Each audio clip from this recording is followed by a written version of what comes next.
everybody. Well, about a week ago I bought this mushroom log online and it promptly arrived in the post pack, and I was going to do a video on it right from the beginning and show its progress. However, before I even got to that stage, it had burst its way out of the top of the container and started growing mushrooms.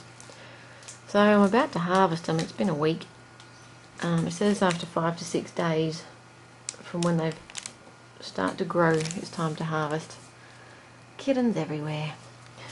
So it's looking absolutely fantastic. These are oyster mushrooms, which I love.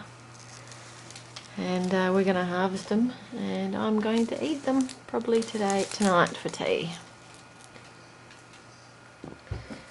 Okay, I'm just going to sit you down on my desk for a second whilst I harvest this lot. It says to just cut it off at the stem and cut them all off. I didn't even get to trim the top of the bag off to begin with, like they said. So now I got all of that stuff, which apparently you have to trim that away as well. Oh, they smell good. They smell mushroomy. And it says to just whack these in a paper bag and put them in the fridge. The mushroom log needs to have a break for about 10 to 15 days. That's one big one. Nice. Beautiful. Jemmy, you can't eat them. Get away, kitten. That's mine. Cool. So after 1 week, I've got a nice big pile of mushies, oyster mushrooms. So now we just trim up the log, get rid of all the excess growth, get back to just the stump. Make sure it's moist. You're supposed to turn your bag on the end, on the growing end, and sit it on a damp cloth for 6 days, ensuring to keep the cloth damp during this stage. And then return it to its original position and the process starts again. I think you get like maybe 3 harvests out of the log. Now this one cost me like $32 or something, including postage, which was $12. Yet another thing I've been up to that I meant to tell you about and haven't had time. My hands are shaking. Is I ordered a collection of garlic from Diggers Club. They came in the post probably a week and a half ago. And it's 3 different types of garlic.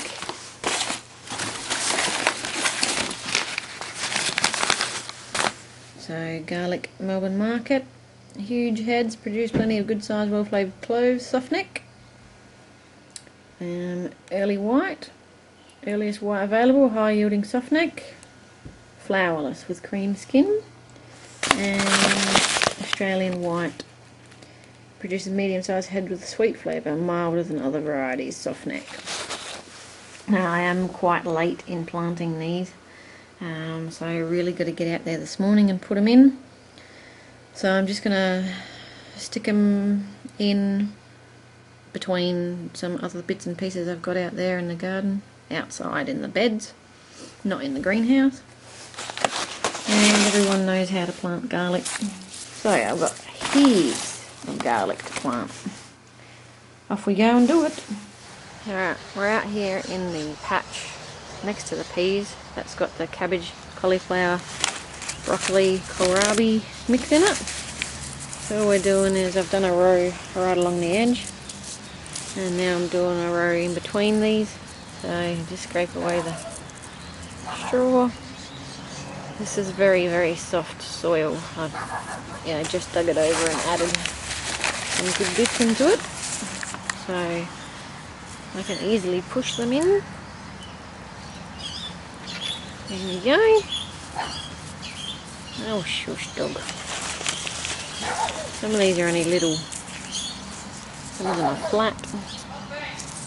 Yes, Buffy, be quiet. Push them in, cover them over. That's it. That's all you do. Last year I was a bit too eager and I pulled the garlic up too early because I'd not done it before, same as my onions. So this year should be a much better crop or result. Okay, so just for my own record, garlic Australian white is planted in this bed because I've just composted the packet and I know that I'll forget. Okay, so in between the onions, in between almost every row, I put in the garlic early white. Look at my filthy hands. And I think I disturbed some of the worms when I poked my thumb in. They came out and started wiggling across the top. I think they've gone underground again now. Sorry, worms. Okay, so I've still got a bag and a bit. I have to try and find somewhere else to put these on. There's something else to show you that I've done in the yesterday I did it. Look, I got a door on my greenhouse. I haven't finished clamping down the edges of the plastic on the ends, but it's got a door. It's got a latch. It's got a handle. Ah, look at that. Full dodgy work, but oh well, you get that. It's all dodgy. So now I can get in and out of here real easy. Nice. Close that over. Latch it over. Done. Good work, Karen. And just to show you as well, when I got these, they were actually in formed heads of garlic and I've just separated them. I'm going to find all the actual cloves in amongst all the papery stuff. I'll turn this over. There's some great big fat worms in here. Just earthworms. So the soil must be alright. I did put in a heap of alpaca poo a while back, probably a couple of months ago. Come on, where are you guys? No, they're hiding. Oh, there's one. So it's not as rich as the sorry mate, I'll put you back in. It's not as rich as the other beds, which has got added sheep poo and stuff, but it's pretty good. I'm sure garlic will be fine in here. Alright, let's get these babies in. Ooh, I almost forgot. I got worm castings. I'm going to sprinkle some of this on the garlic beds. Let's see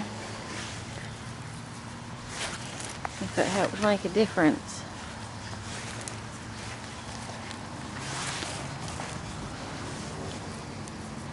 Most of this is soil, so I'm putting a fair bit on. Because there's something moving there. I don't know if that came out of... it's a red wiggler. Oh, you live out here now, mate.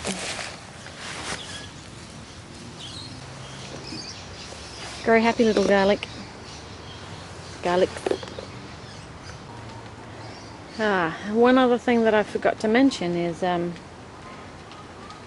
Bobby from MHP Gardener has asked me in the past, I believe it was him, asked me if I had a thermometer in my greenhouse now to see what the temperatures are. And look what I found today. $2.50. Bargain. As long as it tells the temperature, it'll be fine. Alrighty, there we go.